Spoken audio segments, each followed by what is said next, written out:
জুলাই গণ অভ্যুত্থানে সংগঠিত মানবতাবিরোধী অপরাধের মামলায় নিজের দোষ স্বীকার করে শেখ হাসিনা ও আসাদুজ্জামান খান কামালের বিরুদ্ধে সাক্ষী হলেন সাবেক আইজিপি চৌধুরী আব্দুল্লাহ আল মামুন। এই মামলায় ৩ আসামির বিরুদ্ধে অভিযোগ গঠন করল আন্তর্জাতিক অপরাধ ট্রাইব্যুনাল ১। এর মধ্য দিয়ে শেখ হাসিনার বিরুদ্ধে শুরু হলো আনুষ্ঠানিক বিচার কাজ। আরও জানাচ্ছেন সৈকত সাদিক।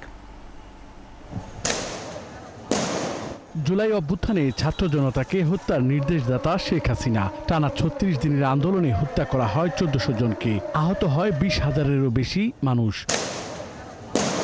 নির্দেশ বাস্তবায়নকারী সাবেক স্বরাষ্ট্রমন্ত্রী আসাদুজ্জামান খান কামাল ও সাবেক আইজিপি চৌধুরী আব্দুল্লাহ আল মামুন। মানবতা বিরোধী অপরাধের মামলায় আসামিদের বিরুদ্ধে ট্রাইব্যুনাল ১ আনুষ্ঠানিক অভিযোগ গঠন করে বিচার শুরু করল। তদানীন্তন প্রধানমন্ত্রী শেখ হাসিনা, তদানীন্তন স্বরাষ্ট্রমন্ত্রী আসাদুজ্জামান খান কামাল, তদানীন্তন inspector general of police Chowdhury Abdullah Al মামুনের বিরুদ্ধে আনুষ্ঠানিকভাবে অভিযোগ গঠন করেছেন এবং আগামী ৩রা আগস্ট এবং ৪ঠা আগস্ট এই ২ দিন ওপেনিং স্টেটমেন্ট এবং সাক্ষীর পরীক্ষার জন্য দিন ধার্য করেছেন, অর্থাৎ ওই দিন সাক্ষ্য শুরু হবে। তো চার্জ গঠন হয়েছে, চার্জ গঠনের পরে আগামী ৩রা আগস্ট ওপেনিং স্টেটমেন্টের জন্য এবং ৪ঠা আগস্ট প্রথম সাক্ষ্য গ্রহণের জন্য দিন ধার্য করা। হাসিনার সাথে ৩ আসামির একজন সাবেক আইজিপি আব্দুল্লাহ আল মামুন নিজের দোষ স্বীকার করেছে আদালতে। বিচার কাজে রাজসাক্ষী হিসেবে ঘোষণা করেন নিজেকে। তৃতীয় আসামি চৌধুরী আব্দুল্লাহ আল মামুন সাহেব গ্রেপ্তার হয়ে আদালতে উপস্থিত ছিলেন।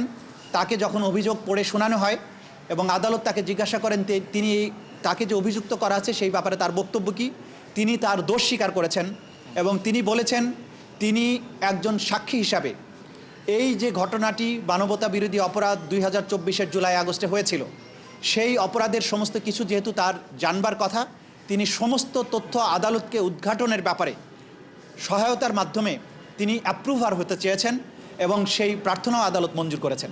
আদালতে শেখ হাসিনা ও আসাদুজ্জামান খান কামালের অব্যাহতির আবেদন খারিজ করে ট্রাইব্যুনাল। পলাতক আসামিদের পক্ষে রাষ্ট্রনিযুক্ত আইনজীবী বলেছেন, আসামি একজন দোষ স্বীকার করলেই অন্যরা দোষী হয় না। যিনি রাজসাক্ষী হয়েছে তাকেও আমি জেরা করব, ওনার যে বক্তব্য দিবেন তখন তাকে আমি জেরা করব, এটাই স্বাভাবিক কথা, আমি সেটাই করব।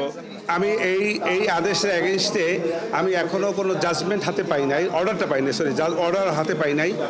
আর অর্ডার হাতে পাওয়ার পরে কি করব কি না করব সেটা পরে বিবেচনা, এই মুহূর্তে আমি বলতে পারবো না। ৪ আগস্ট শুরু হবে সাক্ষ্য গ্রহণ।